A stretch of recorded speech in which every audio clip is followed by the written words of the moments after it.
Yo, what is up, Vivers? We are 2 weeks into the Crysta patch, so that means the mid-month patch is hitting today, February 19th, and we can likely expect to see the next big patch hitting 2 weeks from now in the month of March, coming with the new Hunter. But this Feb 19th patch is basically a continuation of the Crysta patch that hit 2 weeks ago, where they're basically working on the same kind of stuff, just like further tuning based on all the player feedback that's come in over the last 2 weeks. My goal for this video is to quickly give you an overview of everything that's changed at the beginning here and as quick of a summary as I can, and then we're going to go through every change in detail and talk about the specifics, potentially look at some stuff in practice tool if it's relevant, and so anything in here that you're interested in when we go through the summary, you can check the timestamps and you can find, that specific thing in the video and go watch that section if you're interested in it. And right before we dive in, there's actually one change that I've seen in gameplay over the last couple hours that I haven't seen in these patch notes, and that's the addition of a couple new souls.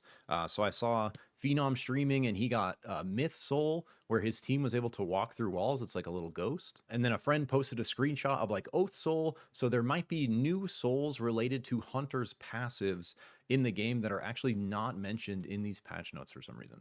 All right, so let's start it off with just like a quick overview to get you up to speed. So when we're taking a look at kind of the beginning here, they're basically saying it's a continuation of the intention of the changes they were making with the last patch with Crysta.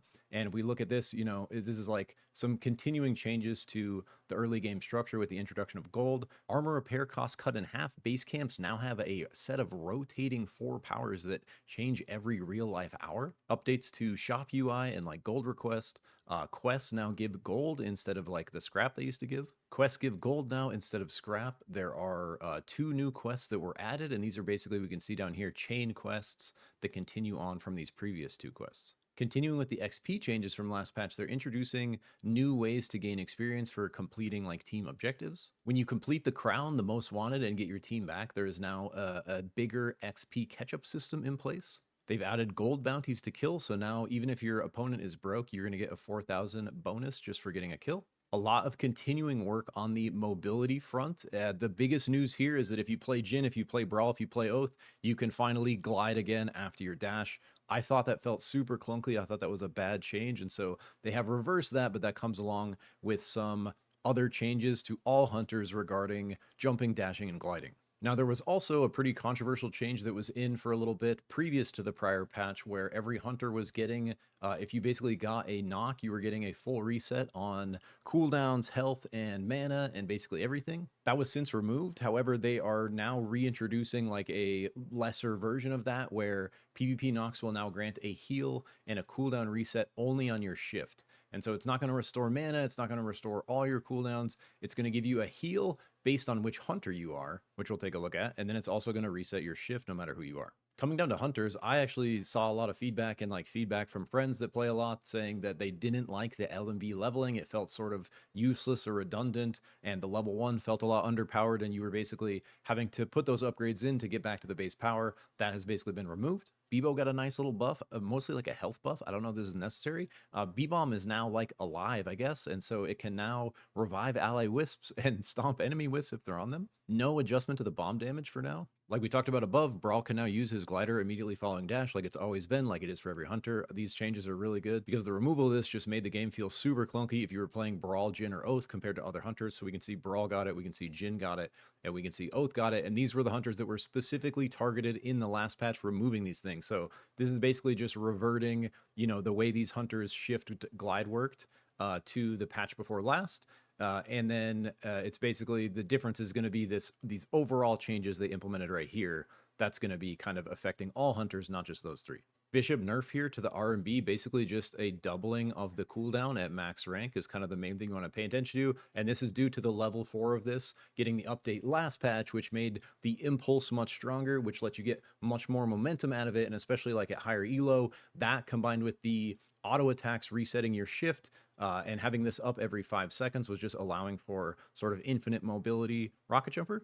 More Celeste buffs continuing from last patch, so a nice like 30 base movement speed increase, and then a buff to the wall with a cooldown reduction and increase to health. Taking a look at Crysta, they're saying she was very strong from release, but they want to be cautious over nerfing, but they're hitting damage across the board. So this is generally a nerf when we're taking a look at Crysta. A little bug fix here, but basically reduction, damage reduction on the passive.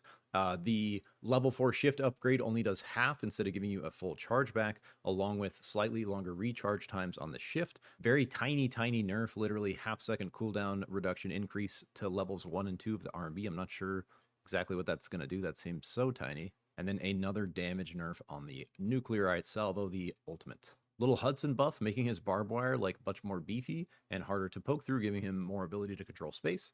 We talked about Jin being able to use his glider now after the shift.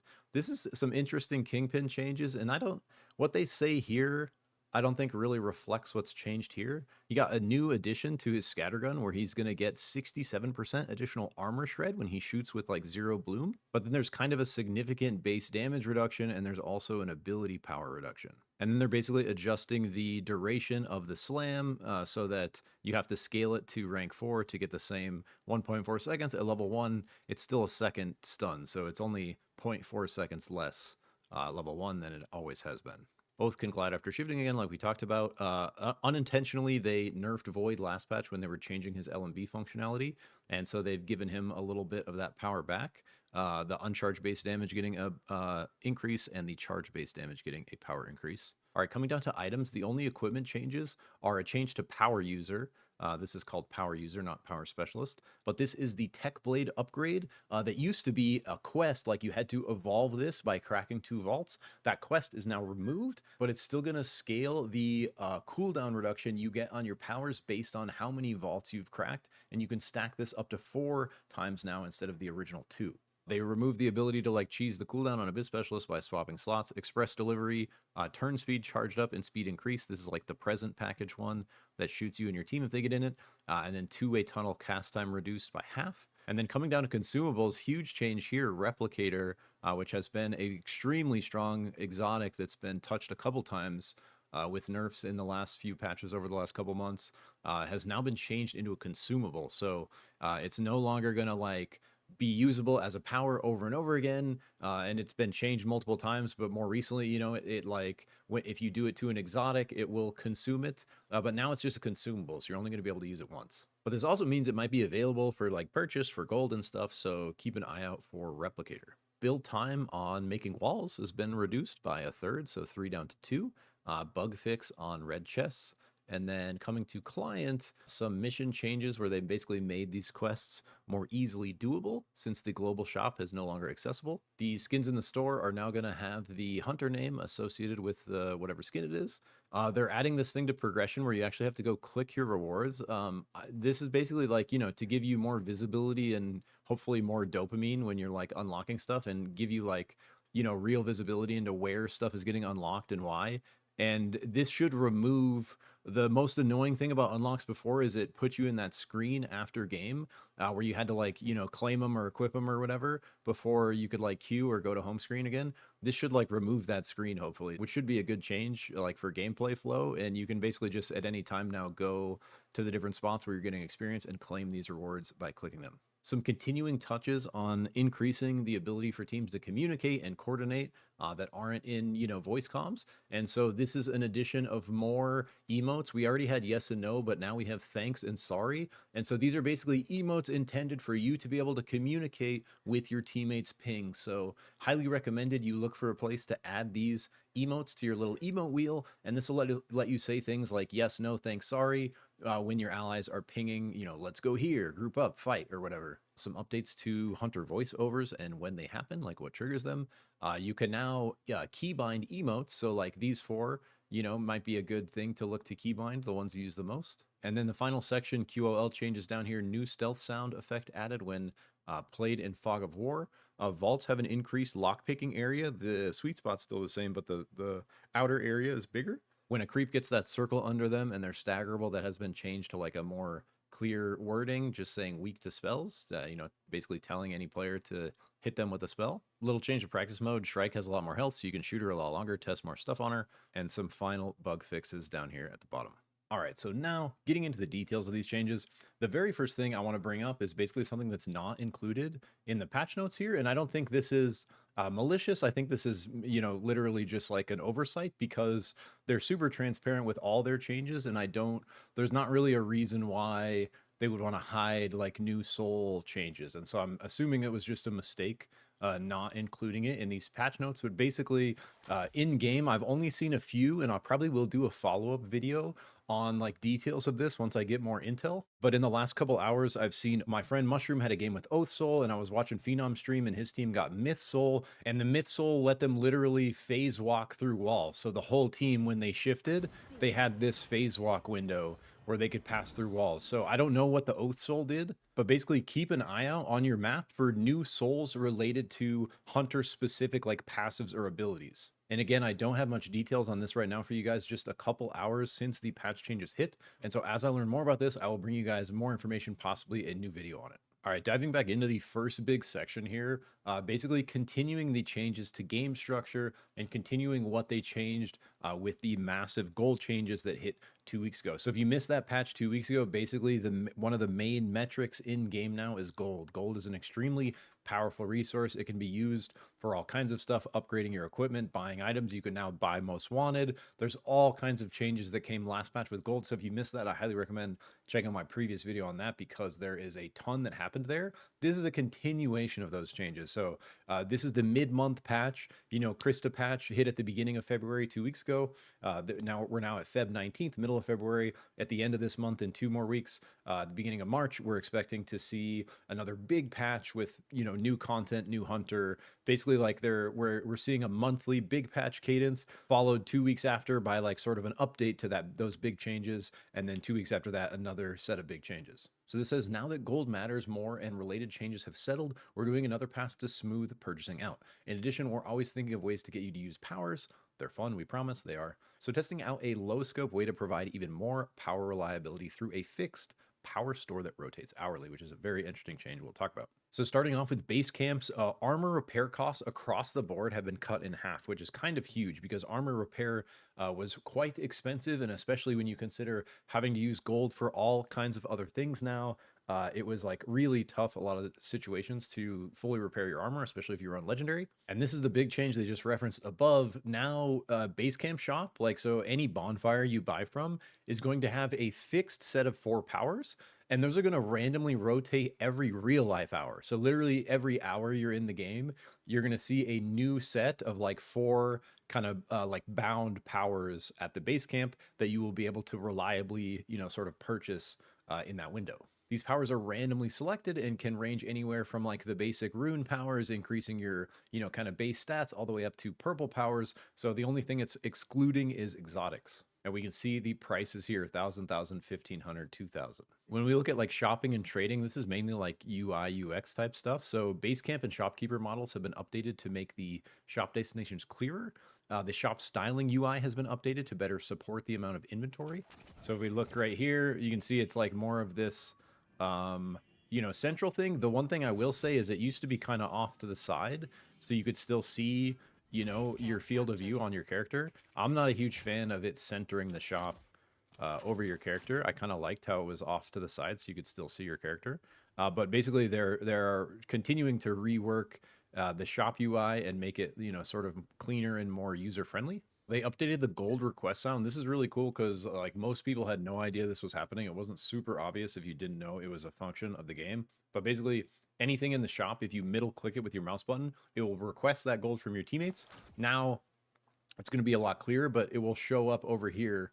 And it's going to have an associated like sound and ping, hopefully, where you're going to see a lot more clearly, especially in kind of the mayhem of the game, that your teammates are requesting gold. And then the shop icons and airdrop ship icons have been updated to be larger and more noticeable on the map. Taking a look at the quest changes, the quest that gave scrap, like the little power shards, now give 1,000 gold instead. And then there's 2 brand new quests that have been added: Claim Meteor Soul and Capture an Enemy Base Camp. But these will only be available after you've completed the first version of the quest. So there's basically all 3 starter quests now unlock a chain into another quest. And the reward values have also been updated, but we can see Brawlers turns into Wipe an Enemy Team, which has been there, but now Farm Minions will turn into Claim a Meteor Soul, and Unlock a Vault will turn into Capture an Enemy Base Camp. So depending on which first quest you choose, you can basically continue along that trajectory of PvP or PvE or vaults, like location type stuff. Coming down to the XP changes, again, part 2, continuing on the XP changes from the last patch. They say you should be rewarded for taking team action, so we're doing that. And so basically what they're doing here is adding additional XP to actions that you are taking that aren't necessarily combat related, but are still benefiting you and your team. So these are capturing enemy base camps will now grant you XP. Capturing a neutral base camp for the first time will grant you XP. Doesn't count if you're redeploying your same base camp. Destroying a vault obelisk for the first time. So they added, I think it was last patch, vault opening, giving you XP. Now destroying each of the 2 vault obelisks that spawn to help your teammate do the lockpicking. Each of those will now give XP for the first kill on each one, and then using a UAV location for the first time will also grant XP. So they don't specify how much XP. I'm assuming it sort of scales based on the level you are when you perform these actions. Second change to XP is they say we don't want games to feel so doomed if you're really far behind, so attaching a stronger incentive to the comeback mechanic of the most wanted or crown seems like a fine idea. Also remember, you can buy crown in the shop. This was a change that hit with the last patch, and so now when you proc most wanted, like when you pick up the crown and actually get the kills you need or run the timeout to actually complete the quest and bring your team back, you're going to get more XP for it if you are under leveled. So for example, in late game, if you are any level and you proc the crown, it should bring you to at least level 13 if you complete it. An interesting addition here of gold bounties. So they say PvP success should still matter even if your target's got empty pockets. So basically all kills now grant a flat 400 gold bounty bonus regardless of how much gold the enemy has in their box. Moving on to the continuation of the massive amount of sort of mobility changes that got introduced with the last patch. They basically reverted a few things there and added some additional dampening across the board for all hunters. So the biggest thing here is if you played Oath Jin or Brall in the last 2 weeks, you will have noticed that they were locked out of their glide after dashing.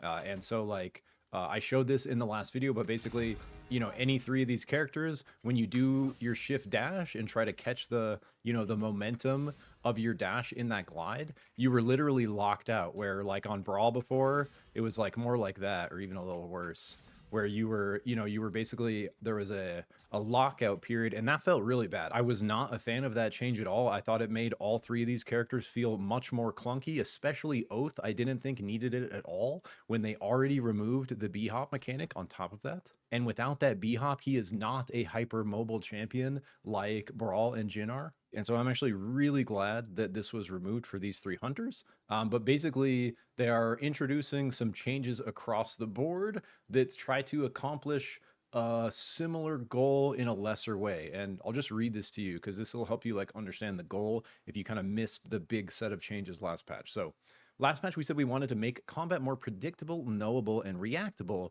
because mobility has gotten a bit out of hand. Specifically, hard to react or straight up unreactable engagements that can come from off-screen or wild careening dashes that make aggressive targets super hard to predict. Today, we're continuing the work by making jump dashes and dash jumps less explosive, which should lead to more predictability and depth in combat engagements. There's also a silver lining here for Brawl, Oath, and Jin, like we just talked about. So if we take a look at what these are, if you jump and then dash, short duration dashes now have 15% reduced speed when used from a standstill, which is sort of interesting. And I'm honestly not super sure what this is going to accomplish because basically we can see if I have no directional input and then I dash and jump, I get about here, right? If I go back to the same exact spot and I hold D, you know, some directional input to the right, we're going to get a little bit further. And that's this like 15% reduced speed. And so I'm not, it's sort of a weird change where it's almost like a niche case where you would be dashing without directional input. So I'm a little confused by this one, not gonna lie. Longer and or more precision dashes. So like they specify a couple here: Celeste dash, Jewel dash, Bishop ult, Felix ult, Beebo ult remain unaffected. Taking a look at the jump dash glide combo, it says hunters still gain momentum from this combination, but braking now kicks in slightly faster. With this, we are removing individual glide suppression, which is what we just talked about, the thing that they added to Brawl, Jin, and Oath last patch. And so basically what this means now is when we do, you know, our kind of normal movement tech, there, if you're used to doing that, you could see right there, there's basically like a dampening slow that happens right in the middle. So right about there. see how it kind of like tapers off our momentum pretty hard, like right there. I think that's basically this addition is basically that they're trying to, you know, add braking to the momentum, and we can see it might only be with the dash because if we look at like Brawl's RMB like we just did, this feels way cleaner than it did 2 weeks ago. And so like you can still not like that, you can still catch the momentum from this in your glide, and you can see we don't really have that same kind of dampening effect. It's kind of hard to tell if you're not like in here driving, but you can see our momentum slows down faster out of our jump dash glide with this sort of change that's happening here. And when we look at like a dash jump combo, so this would be someone like an Aluna, a Ghost, or a couple of the hunters that are really good at utilizing the other order, which is essentially instead of jump dashing, you want to dash jump. And like on Ghost, you know, this basically lets you get the cooldown of the short dash while still, you know, covering a lot of distance with the jump after. But on these like hunters that utilize this one a lot, the dampening is now applied more consistently while dashing, preventing free big jumps. It's still worth doing, but not quite as crazy as it used to be. So like you're still going to get good movement at a Ghost, but before you could get like you could definitely get further than I'm getting here. You could get, I would say maybe like, I don't know, 40% further off of this jump than I'm getting here.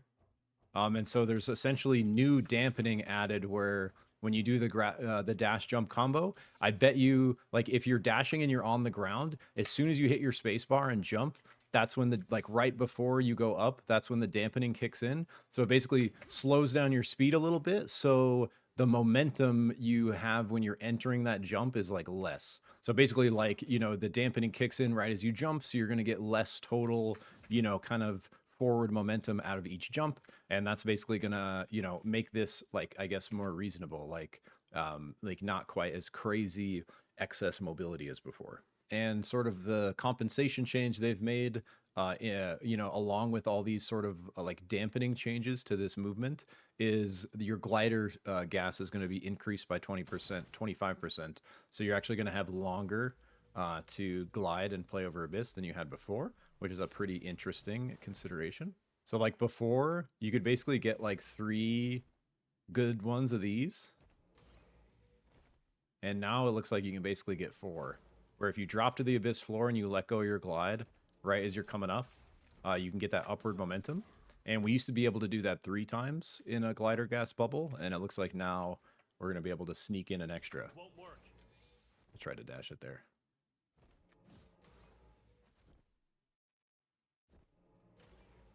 But yeah, that's a pretty cool change, honestly. I'm a fan. All right, moving on to solo carry potential. Here they're basically saying there was a change introduced a couple patches ago where you were getting full reset on Nox. This was not received well. They reverted it. And so they're basically trying to reintroduce a much lesser version of this, where instead of getting all your cooldowns reset and all your mana back, you're now just going to get a heal, not necessarily a full heal, just a heal. And you're going to get a cooldown reset on your dash. So basically, every time you get a knock, as these hunters, you are going to get a 500 value heal. And if you're more of a dueler, that's going to be halved. So you're going to get a smaller heal, 250 value on these hunters. So the 250 is Brall, Felix, Hudson, Jewel, Jin, Kingpin, Oath, and Shiv, considered basically the best duelists. And then you're going to get double that heal on Beebo, Bishop, Celeste, Crysta, Aluna, Ghost, Myth, Shrike, Void, and Zev. I'm honestly not sure what to think about this. We're going to have to see how this ends up playing out. I also was not a huge fan of the full reset when they implemented it before. But with it not being a full heal, not restoring your mana, and only restoring your shift cooldown now, it might be a bit of a different story where this actually does kind of do what their goal or their dream is. Let players dream of taking on outnumber fights. 1v ends with the perfect play. And this version is essentially like, it's appreciable power per knock. It's not overwhelmingly so, and still keeps the fight readable, meaning like enemies can still be tracking your cooldowns and stuff, and they'll know that you get your shift back on the knock. Coming down to another kind of big revert that we're seeing here. The last 2 weeks, we've seen left mouse button leveling. So everyone was able to level your LMB, whatever your LMB was. So like on Ghost, it's the MK7 Cliff Rifle. This started at a lower base damage value, and then you had to put 2 leveling points into it before it was kind of back up to its normal. And they were trying to add more variation, more depth to, you know, building hunters and stuff. But basically, you know, they say it here. It's like, in theory, introducing new things to upgrade should add more build diversity, but since LMB upgrades were just raw power, the decision was rather flat for everyone. So like LMB based hunters just upgraded it first at the cost of their other cool abilities, non-LMB hunters just upgraded it last. And so I saw a lot of feedback from this, and so did they apparently, and so they are reverting it. You can no longer upgrade your basic attack LMB level 14 and 15 instead of, you know, there used to be 15 levels total, including those two. Now those levels, instead of giving you additional, you know, points to level up, they're going to give you health and ability power, not an ability point. Still keep in mind that if you have XP Soul, you are going to be able to upgrade your second and third ability to rank 4 with those levels 14 and 15. And then finally, they normalize the basic attack LMB damage back to the old values, which are the fully upgraded values of the version that's been in the game the last 2 weeks. All right, getting into the hunter changes, coming down to Beebo. This is like interesting Beebo touches. It's a buff.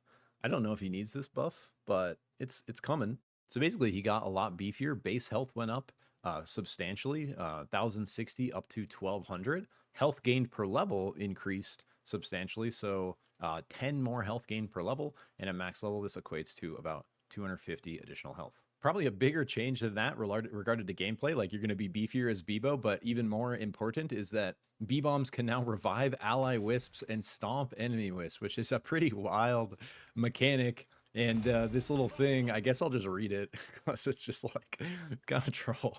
We had a long philosophical discussion as to what degree of sentience is necessary to be held responsible for a life, both the taking and giving of, and came to the conclusion that a B-bomb is indeed a living sentient capable of being held accountable for mortal outcomes despite leading such a short, brutal existence, sometimes being hit with a bat in the middle of it. Maybe it gives them a deeper sense of purpose before blowing up. We like to think so. So basically, your B-bomb can now interact with wisps, and if you didn't know, you can also throw your B-bomb onto campfires, and it will capture fires. And so basically just like, you know, quite a bit more sort of utility added into the already pretty dang strong B-bomb. Taking a look at Brall, the only change are the mobility changes. So this is just a buff, and it makes him feel way less clunky than he has the last 2 weeks. So if you quit playing Brall 2 weeks ago, you can start playing him again because the other nerfs are still through, but you can actually glide after your dash. It doesn't feel super clunky anymore. He's back to like, you know, basically what's happening is you're getting that dampening. The overall changes that got introduced are now going to dampen it a little bit instead of him just like not being able to do it. And this is now going to apply to all hunters instead of just like, you know, Oath, Brall, and Jhin like they did before. So I'm a huge fan of, you know, letting Brall not feel super clunky compared to every other hunter because he literally can't glide after he dashes. And while we're on the subject, we'll just take a look at Jhin, who received the same exact changes right here. And so he can do, you know, the same thing now. He can, again, catch his momentum in his glide like he didn't used to. He used to be able to do before 2 weeks ago, but he's been locked out of it for the last 2 weeks. He's back to be able to do it again. And I think of the three, like Jin's felt the worst. Like it felt like it had the longest kind of like lockout window. It was literally like, it was a while. It was something like that. And so, you know, regardless of whether you like Jhin or Brall or whatever, it's like it just were changes that made the game feel more clunky, and they've essentially reverted them because of those reasons, which I am very glad about. And finally, our buddy Oath here. Same exact thing, and Oath was like kind of got hit the hardest with it because they took away his crazy B-hop thing you could do, which you still can't do. So you used to be able to, when you jumped and let go of this LMB, you could catch the momentum in your glide, and so you can do it a little bit, but you're locked out from the very beginning. Actually, they reverted it completely, so you actually can do it a little bit still, but there's just like, yeah, so there's sort of like so literally the last 2 weeks you could not press glide here. Now you can press glide there, but it's basically not going to be worth because there's like a massive amount of dampening on this momentum. We can see like before you could basically catch that in the glide, and you can't really like catch it as well anymore. You can at least glide now, and just like the other two, you can now instantly glide after your shift and catch your shift momentum in your glide. And I thought that change to Oath last patch was undeserved because they took away this B-Hop mobility. And without that, he's not a super mobile hunter like a Jhin or a Brall. But then they also locked him out of his dash glide. And so I think, you know, of the people benefiting from this, like Oath is back online here. He's not going to be able to have the crazy mobility of the B-Hop, which maybe was a bit overpowered because he already has a super stacked kit. But at least now he doesn't feel super clunky because you can do what you can on every other hunter and catch your glide momentum in the dash. Moving on to Bishop, they say Bishop's new RMB upgrade from the previous patch was gaining popularity in high MMR play, and they're reducing the uptime to lower its power. Basically, what we were seeing with the Bishop RMB is the combination of it being a 5-second cooldown. So last patch, they increased the impulse on it. And so basically, when you get this, doesn't show it. There we go. When you get this level 4 upgrade, see how it says minus 2.5 second cooldown, but increases explosion radius and impulse scale. So what impulse means is essentially how much momentum you get like from something. So increasing the impulse means when I blow it up, it's going to like launch me further than it did before. And because of the functionality of Bishop's passive with her LMB, she's already getting like, especially if you're playing her well and you have like the right setup, like build wise, she's getting a ton of dash resets off of connecting her big rocket when she's hitting targets. And so basically that combined with a 5-second RMB that gives you bigger impulse, you know, was letting people sort of infinitely kite on Bishop and like never get caught because that RMB was up again right here. You could impulse again. And not only does that impulse you, it impulses, you know, enemy hunters. So if anyone's up on you, you can do that and knock them back the other way. And so basically the RMB just got much, much stronger. And they are touching that a little bit on the cooldown side of things. So they're not really changing any of the momentum or anything. All they're changing is the cooldown across the board. Level 1 stays the same. Level 2 and 3 are up 2.5 seconds. And then the level 4, the big one where you get the extra impulse, is halved. So it's doubled, sorry. So it's going to go, it was 5 seconds. It's now going to be 10 seconds. So much longer cooldown on the RMB. But remember, that's base cooldown. They can still be reduced from tech items and such, right? All right, on to Celeste. We like how the last set of changes made her more effective at controlling space and think we can go even further. And they say SUPERVIVE needs all the space controllers it can get. And so pretty nice little buff here to Celeste. Basically just 30 increase to the movement speed value. So she's just going to be able to, you know, 30 more move speed just moving around here. And we can see in game it's actually 450. So, you know, 5 higher than this shows without any boots or anything. Oh, I do have boots. These are 5 move speed. So that's why. So it's 445 base, 5 from the boots. Puts it at 450 right here. And it's like, you know, it's substantial. If you played a lot of Celeste, you can definitely feel her running a little faster. And then cooldown reduction and health increase on our Q, the wall. And so if we look at the cooldown, it's 5 seconds off of the level 1. It's 2.5 seconds off of the level 2. And it's the same on the level 3+. And then the health of the wall is up 250 on all levels. And if you missed last patch, you can now stop your wall by hitting Q again. So you don't have to like let it go all the way through the animation. You can kind of choose where you want to post it up along that path. All right, back to the star of the show of this month on the Crysta patch, basically. She released looking very strong, a lot of fun, but yes, very strong indeed. And so they want to be cautious about over-nerfing, but they're hitting damage across the board to bring her in line with the rest of the roster, which I think is reasonable. So fix this weird bug where cooldown reduction was giving her attack speed. They basically reduced the damage on her passive, so 3 off the base and 2% off of the ability power.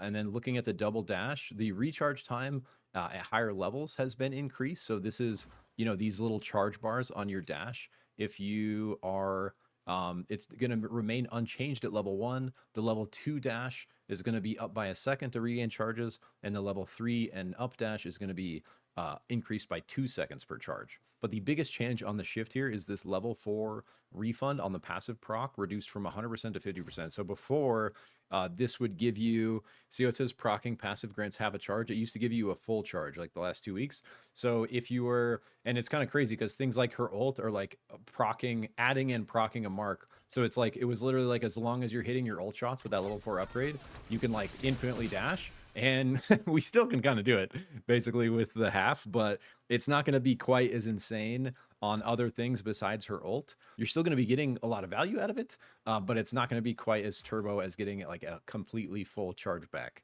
right?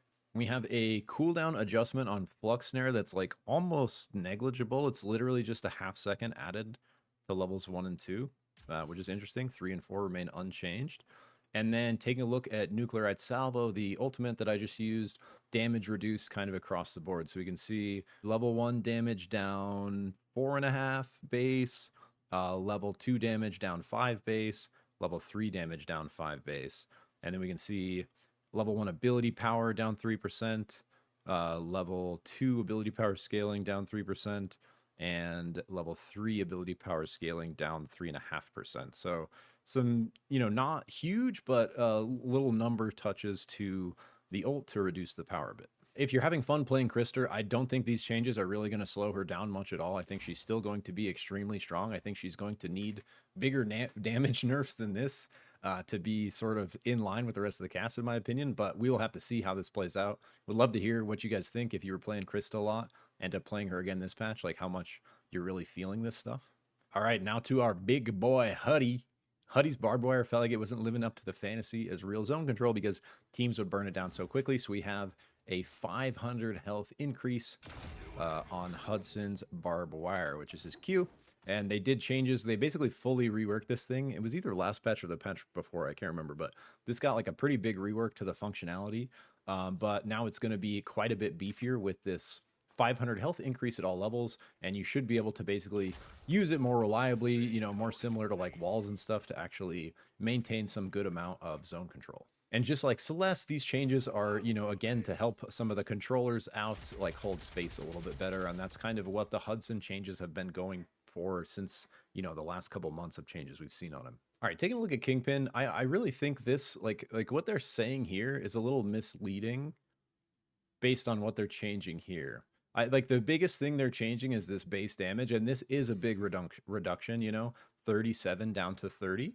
And ability power, big reduction as well. Like if you kind of look at the comparatively, right, 0.096 to 0.08, that's a 0.016 reduction. And percentage wise, that's a decent percentage of this number. Same thing here, right?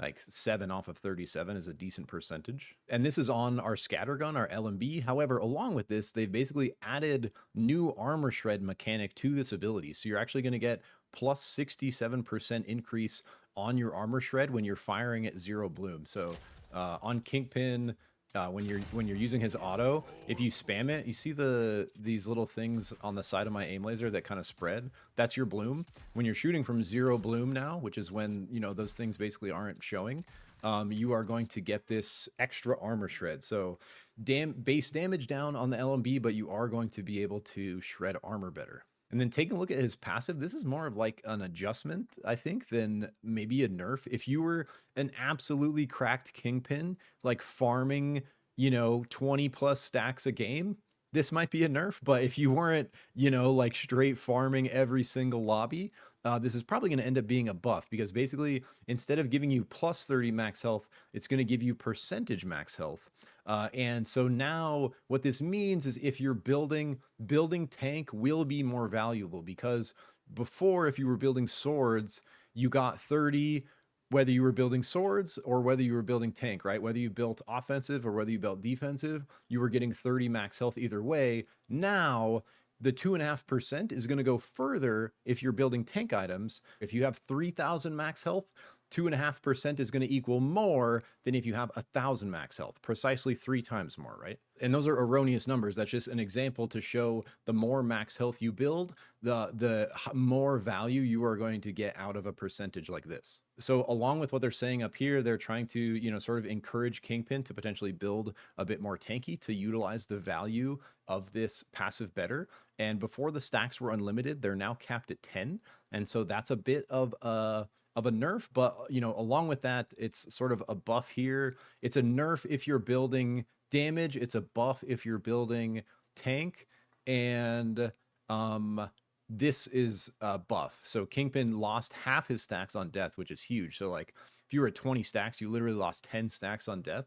Now the stacks are capped at 10, and you can only lose one per like time you get knocked. And so if you are max stack super BV Kingpin and you go down, you don't have to worry about this big, 5 stack. So what, 12.5% reduction to your health just for getting knocked once. Now it's going to be just a 2.5% reduction to your health because you're just going to lose one stack. You're just going to need, one more kill off the passive to bring it back to full. All right, and then taking a look at this final change with Q, this is basically just an adjustment to the stun duration on the Primal Slam the Q. And it's a very small amount. We can see it's literally 0.4 seconds off the stun duration, which, it's a small amount, but definitely matters in the context of the speed of SUPERVIVE mechanics. So it's certainly not nothing.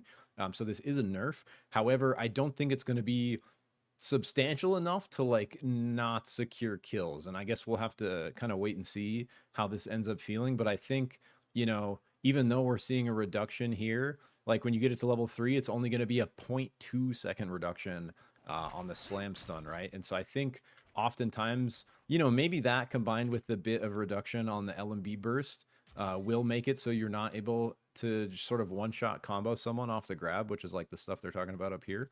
But I don't know if this is going to hurt us too bad as Kingpin players. We'll have to see on this one, honestly. Taking a look at Void, they unintentionally nerfed the Void LMB damage when they simplified it last patch. And so now they're buffing him intentionally, but basically it's just compensation for kind of what went wrong. And so the uncharged base damage is up by a base value of 7, it looks like, and then the charged base damage is up by a base value of 9. And so these are... And the change they made last patch was, so with Void's LMB, if you wait a second, like about a second or a little less than that, it'll reset the bloom. And this will let you have an empowered shot. And if you, kind of spam it, you have this unempowered shot. Before, both of these could go through walls. Now the unempowered LMB cannot pass through walls. The empowered LMB can. And there was also kind of a weird, unclear damage scaling where the longer you didn't LMB, the more powerful this kind of became. Now that's gone, so it's just binary. So it's like this does less damage, this does more damage, but it always does the same amount of damage. It doesn't do more damage if you wait a few more seconds like it did before. And so, looking at this change, it's basically like when they made those changes, they unintentionally nerfed his LMB damage a bit when they were simplifying the damage calcs, and so they're basically giving him that power back here. Moving down to items, the only equipment change we see here is an adjustment to Power User. And this is not called Power Specialist. This is called Power User. And this is an evolution of our Techblade. So, if you're getting a Techblade and you get it to blue, purchasing through the shop, we have 3 options. We have our, obviously our Morphed Evolution RNG at the bottom, but our 3 main options are Interweaver, Power User, Amplifier. This is the one they're talking about here, Power User. And basically, now that powers are soulbound, they want to make this item more compelling. And it used to be basically a quest where if you if you cracked 2 vaults with it, your powers would become soulbound. And it also gave you cooldown reduction on your powers. So they've removed this transformation effect, this quest.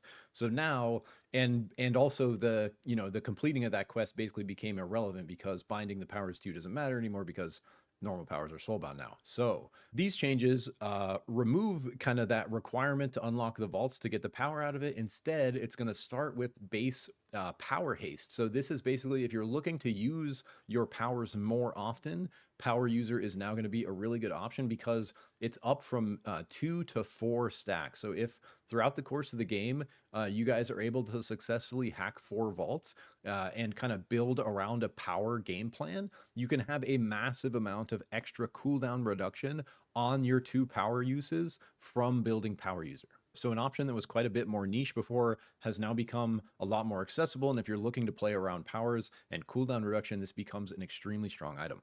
Taking a look at power changes, the Abyss Specialist, you were able to do something apparently if you swapped it between your power slots, it would like reset the cooldown. That is no longer abusable. The turn speed and the charge up has been increased on express delivery. And this is this present, one that was added with the winter patch. And your teammates can hop in here, but now you can like aim it a little better and the charge time is increased. And you launch everyone to wherever that ends. And then we also have a change with two-way tunnel. And basically, this is a halving of the cast time. So this used to take a sec to set up. It's going to be a lot quicker to set up now. And this is the new, it's like two-way teleporter, but it's persistent. And so you can basically pop in and out of it. And, you know, things like Beebo Bomb and different stuff can be thrown in here and pop out the other end. But basically it adds, it's like a two-way teleporter that's persistent for, what, 20 seconds and adds this, like, upward momentum trajectory to it. And if you haven't completed it yet, they made, like, the arc quest for this a bit easier, which we'll talk about at the very end. And so, you know, more good reasons to pick up two-way tunnel. I think it's a cool power to begin with. Huge change here to Replicator, which has been an exotic power that has seen multiple changes and nerfs over... What the hell? There's a rogue ghost farming my creeps, bro. Where'd he come from? A few changes to consumables, the really big one being that Replicator is now classified as a consumable. So this has been an exotic power that has undergone multiple changes over multiple patches since release because of its sort of like raw power. It's such a strong exotic power in being able to fully replicate the total value that your team has on them, essentially. And so they're basically shifting that. They tried a bunch of different kind of nerfs to make it a more reasonable exotic, and it still is kind of not working. And so they are switching it now to be consumable so that when you do use it to get that huge amount of power replicating, it is going to be used and gone. So we can see in the shop consumables, we do have Replicator here. And here are the 4 rotating powers down here in the special section that will change every like real life hour. These will rotate and it will be some random 4 in here. And we can see runes cost 1,000, greens cost 1,000, blues cost 1,500, and epics cost 2,000. But yeah, taking a look at the shop in the practice tool, we can see Replicator now being under consumable. It's now going to be in a consumable slot rather than a power slot. I dropped my present because I was thinking it was going to go to my power slot, but it's over here now. And this is, you know, the duplication. And when you use it now, it's actually going to, you know, get consumed, go away, hence consumable. The other consumable change is to the walls, and basically the build time, a second has been removed off the build time, so it's reduced by about 1/3, down from 3 seconds to 2. And so you're going to be able to, you know, post up these walls and try to control space a little better, a little faster. There is a bug fix with the red chest. So the red chest shopkeepers, which are the PvP keys you get from player kills, which you can then follow to a red chest. And opening the red chest will grant you a choice of 3 different exotics. There was apparently a bug where this was unintentionally offering equipment upgrades at the same time, so it's just going to be back to normal as intended, offering you the 3 exotics. Taking a look at client changes, under missions, they say removal of the global shop has made these a lot less accessible, so we're making them easier to complete. So these are basically changes to the seasonal missions that have gone in. So the two-way tunnel mission has been changed from get a knock after taking the two-way tunnel to simply taking a two-way tunnel. And then the seasonal fan mission has been changed to displacing a deployable fan to just using any deployable fan anywhere. Little touch to the store here. This was apparently a big player request, and thanking everyone for the feedback, but they updated the store so that each hunter skin now shows the hunter name in the card as well, so it's much more clear like which skin belongs to which hunter. And then taking a look at progression, this is a marketing joke that I vaguely understand, but I'm not deep enough in it. But in a world defined by funnels and reducing friction and conversion, it may seem counterintuitive to add more clicks to getting rewards, but we've been hearing feedback from players not knowing at all what rewards they're getting or where they're coming from. You know, they give us a lot of cool stuff. There's even more cool stuff to be gotten if you know how to get it. And so the intention of this is to give you notifications as to where to claim your cool stuff, and that'll give you visibility into where the cool stuff is coming from and how you can progress that further to earn more cool stuff. And the biggest reason I like this change is before these rewards, anything you unlocked would sort of be forced onto you immediately following the lobby of the game that you earned it. And, you know, regardless of whether you were trying to like go back into practice tool or, you know, get queued into another game instantly or whatever, you were kind of locked into the reward screen until you hit accept or equipped or whatever. And so that should be gone now. And I thought that was like just kind of in the way. I really didn't like being forced to look at all my rewards immediately following the game before I could do anything else. Now, instead of doing that, you should actually like on the home screen get notifications, and then you like you would click on your hunter's journey or your battle pass, and then actually click the reward. And this is much more similar to the way most other games do these things. Like there is some visceral human dopamine that happens in the clicking and unlocking of something, and so they're essentially just adding that functionality here. It should be very straightforward to find these. You're going to have a big bright notification that's going to lead you where to claim it, and then you simply click it and it will unlock. All right, taking a look at team communication and coordination, which they have been working on a lot, and I really appreciate this. As more of like a solo queue player, it can be very challenging to communicate with teammates that are muted, and like a good chunk of players are muted when you're solo queuing. And so they're trying to add more depth to the pings and the emotes communication system, so you guys can communicate even though they're deafened effectively enough to be able to fight and have sort of like a team strategy and some kind of team cohesion, right? So along those lines, we're trying to add a new kind of emote intended to aid communication, especially when you or an ally prefer not to use voice chat. These emotes are granted to all accounts to display text instead of an image and trigger voiceover from the hunter you're playing.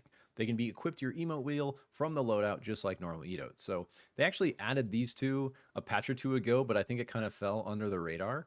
And so now they're adding, the text to them, but they're also adding thanks, and they're also adding sorry. So these are basically emotes that are going to be accessible to everyone right away.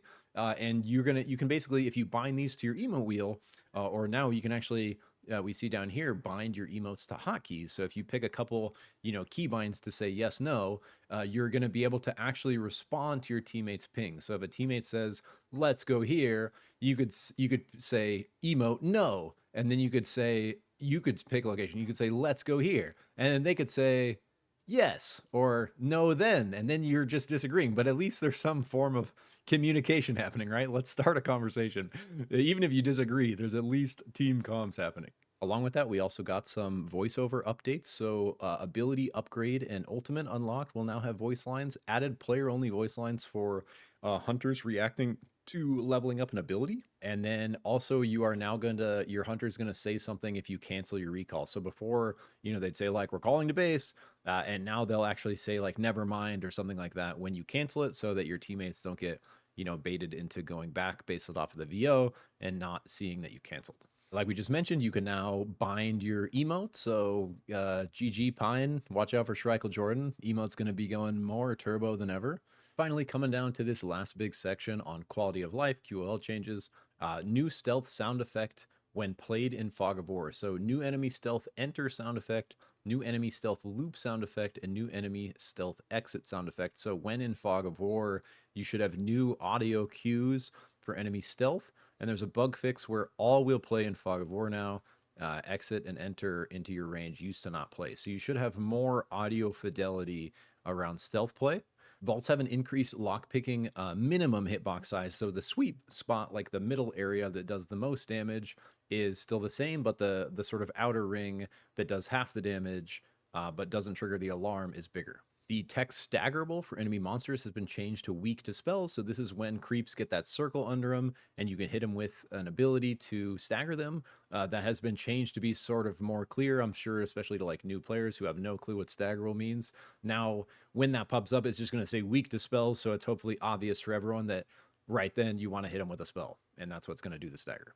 A couple little practice mode changes. The Shrike target jumpy health has been increased by 10 times. I like this because you're going to be able to do more stuff to her without just like insting her, especially with like items now. You can actually test some sort of like DPS stuff. They used to have unlimited health dummies. I don't know why they won't just add one of those back in somewhere, because that was super useful to never have to reset it. And there was even something that used to like tell you your DPS, I think. And so hopefully we'll continue to see new additions and touches to practice mode. This is obviously, practice mode in general is lower priority. I totally get that. These are, some stuff we'll probably expect to see in the deeper future, but, and then killing the Shrike no longer grants XP, so it won't mess with like your level if you're looking to test stuff at certain levels and such. And then finally, this little section on bug fixes. We have a couple bug fixes down here. The golden screamers that chase after you and blow up no longer give 5 times the intended rewards, which is a lot. Countering minions stops them from casting their spells again.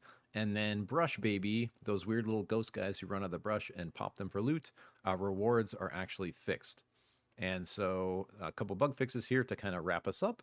And that is it for the February 19th kind of mid-month patch. Essentially, updating and trying to improve the Crysta patch that released 2 weeks ago based on all the player feedback that has been coming in over the last 2 weeks. And we can, expect to be writing on this patch for the following 2 weeks. And probably right around that time, we will see another big content patch with the next new hunter and likely another big slew of changes. But you guys can see they are continuing to, they've been doing this, the last 4 years of development that I've been involved, but they're continuing to very much listen to and consider player feedback. So definitely after you've gotten a chance to play this patch for a bit, drop by the Discord, leave your feedback in the feedback section. Make sure, they kind of know how you're feeling about all these changes, what's good, what's bad, what you like, what you dislike, how it all kind of feels once you've gotten some gameplay in, right? And that's the kind of stuff they're using to literally make these changes, right? You can see that, and if you've been around, you've been seeing that